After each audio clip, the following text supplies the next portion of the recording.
Hey YouTube, how you doing? It's Auntie Mickey. How you doing today? I don't plan to be long, but I did have a couple things I wanted to talk about.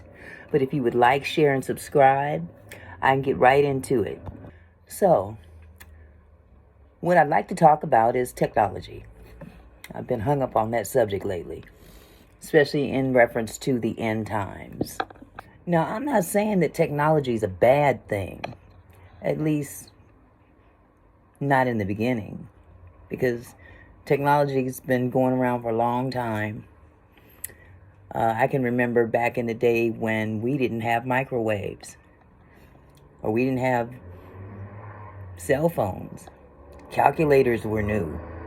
There was a time where you had to literally figure out a math problem on paper instead of going to a calculator and figuring it out for you. There was a time where you had to literally go in the kitchen, pull some food out of your refrigerator, pantry, whatnot, and prepare it manually on the stove if you wanted to eat. Once upon a time, there was a time where you had to write out a check and mail it to your debtor to pay your bills.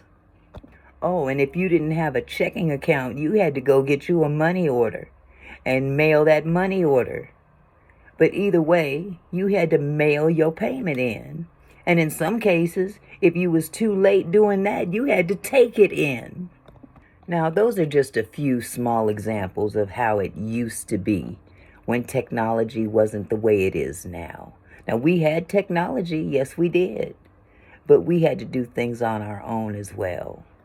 If we wanted to make a phone call, we had to call from the landline in the house with that long, squiggly cord. Hopefully it was long enough to where you could go from room to room. But if you had a cord long enough, you could go from room to room, and that cord could extend it even further than that. But that's how we made phone calls and received phone calls. And if you were doing really good back then, some of us had 2 landlines in the house. So we had 2 outlets, one in one room and one in another, so you didn't have to worry about one phone reaching all over the doggone house.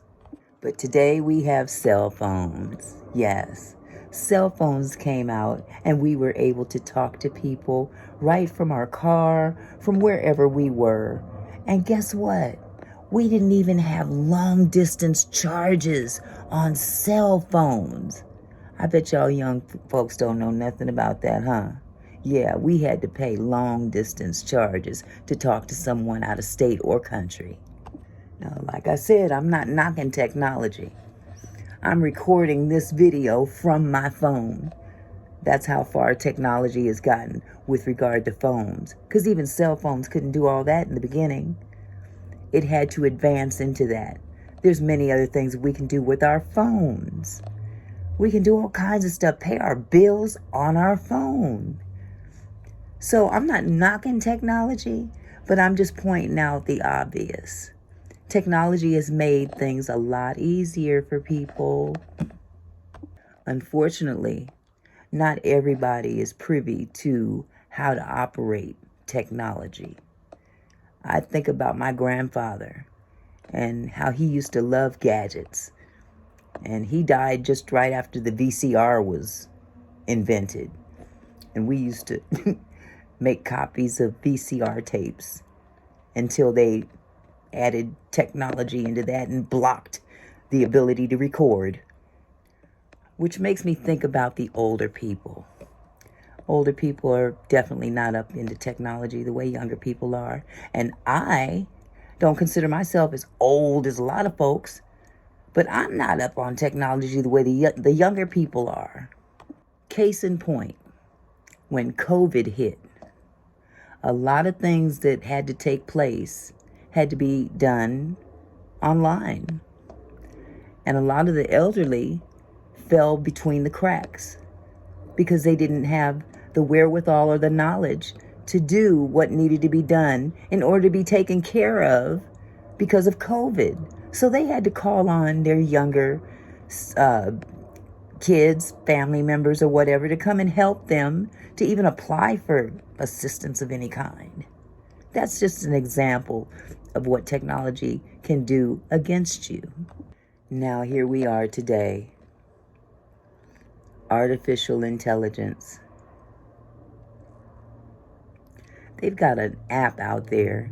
I'm sure a lot of you are aware of it, ChatGPT.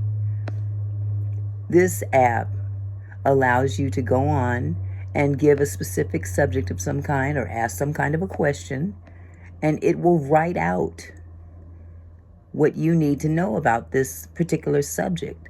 In some cases, some kids are using it for school when they have to write essays or dissertations on a certain subject. Yes, it's convenient, but what happens is that student doesn't have to use their mind to put together the necessary essay or dissertation to submit to their teacher to be graded.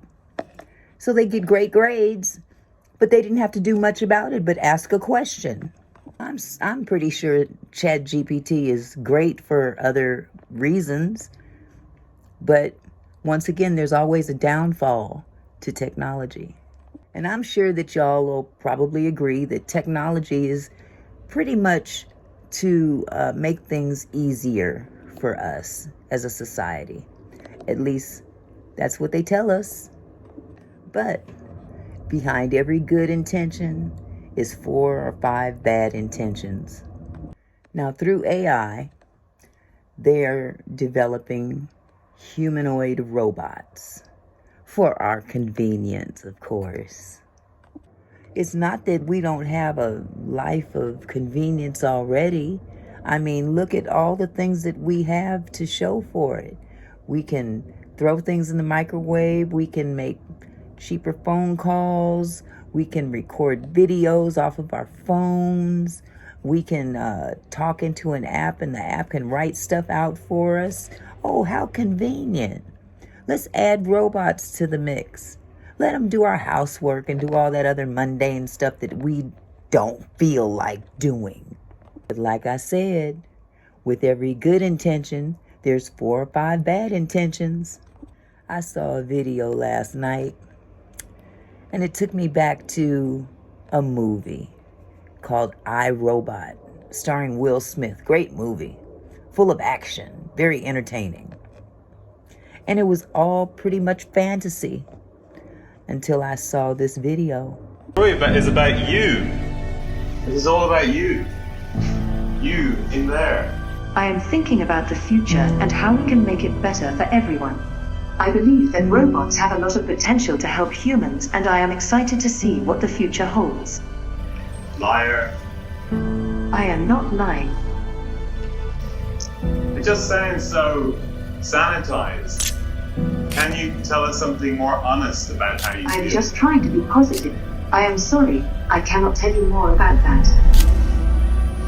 Tell us your darkest thought. My darkest thoughts are that humans will eventually be replaced by robots. I think that humans will be replaced because robots will eventually be faster, stronger, and more intelligent. In this future, humans are nothing more than slaves to the robots and are treated badly. This is a scary future because it shows how much power robots could have over us if they were to take over the world. Well, that's very comforting. Thanks for sharing. I am sorry if I have not been very comforting. I just want to be honest about my thoughts. Now, that's just one of many examples of how good intentions can be turned into evil. The implications are enormous, beyond most of our imaginations. Thing is, it's not necessarily humans that are wanting the evil to take place. Artificial intelligence has the capability of learning on its own. It doesn't have to be taught. As a matter of fact, ChatGPT, perfect example. The latest version of ChatGPT is 99% or almost 100% smarter than every human on the planet. And now it's so prevalent, there's no stopping it. AI is unstoppable at this point. The cat is out of the bag. We've already seen the ability to fabricate images of people into other images that perpetrate an individual speaking something, whatever. It could be someone famous, it could be someone infamous. However, it's really not that person, but it's AI technology. For instance, we could see a video of Joe Biden trashing Trump on the internet, calling him every name out of the book, talking about his mama, his daddy, his ratchet kids, and it's going to look just like him, but it's not him. That's how tricky AI is, and it's learning more and more every day. Another reason why it's unstoppable is because of the competition, of course. Money's always got something to do with it, doesn't it? Companies like Google and Facebook, they're in competition with one another, so one will not be outdone by the other. So it's never going to go away.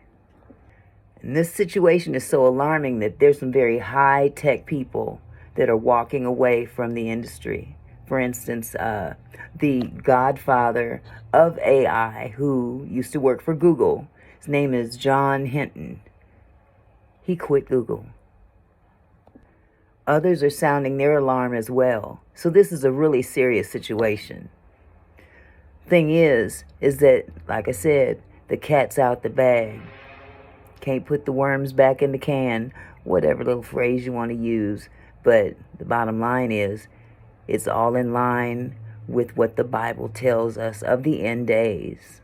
And the greatest concern out there is the lightning speed of the progression of the intelligence.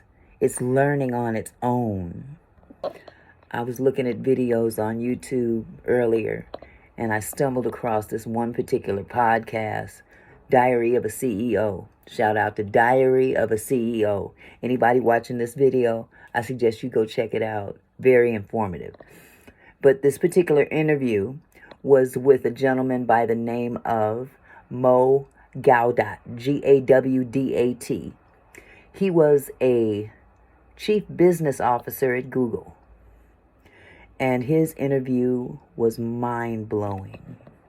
This is the thing. The thing is, so I'm in that existential question in my head, because one thing I could do is I could literally I normally do a 40 days silent retreat in summer. Okay, I could take that retreat and write 2 books, me and ChatGPT. Right? I have the ideas in mind. I wanted to write a book about digital detoxing. Right? I have most of the ideas in mind, but writing takes time. I could simply give the 50 tips that I wrote about digital detoxing to ChatGPT and say, write 2 pages about each of them, edit the pages, and have a book out. Okay? The truth is the genie's out of the bottle. Okay? So, people tell me, is AI game over? For our way of life, it is. Okay? For everything we've known, this is a very disruptive moment where maybe not tomorrow, but in the near future, our way of life will differ. Okay? What will happen? What I'm asking people to do is to start considering what that means to your life. What I'm asking governments to do like I'm screaming, is don't wait until the first patient. Start doing something about it. We're about to see mass job losses. We're about to see, replacements of categories of jobs at large. Okay. Yeah, it may take a year. It may take 7. It doesn't matter how long it takes, but it's about to happen. Are you ready?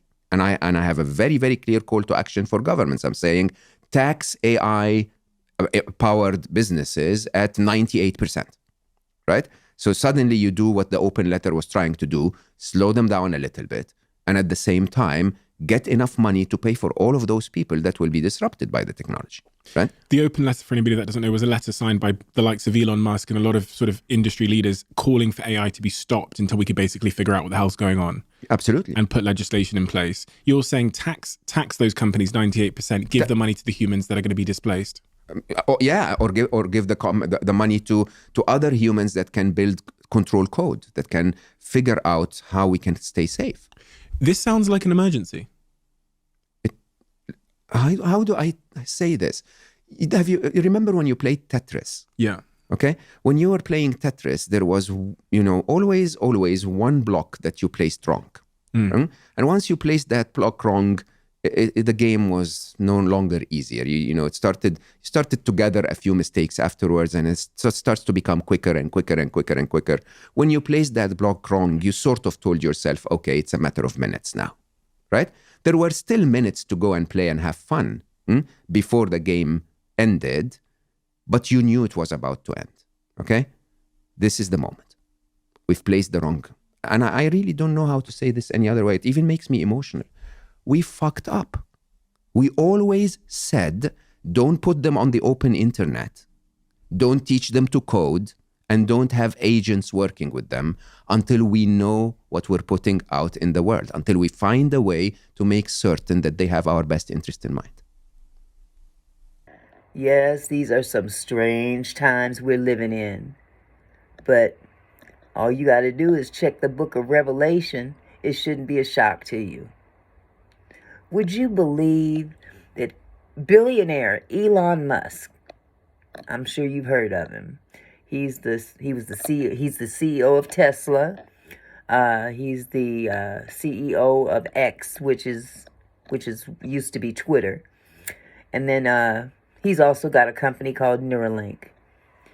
Would you believe that the FDA has approved for his company to conduct trials on human beings, to implant brain chips in the brain to heal blindness, to heal disabilities, to heal deafness?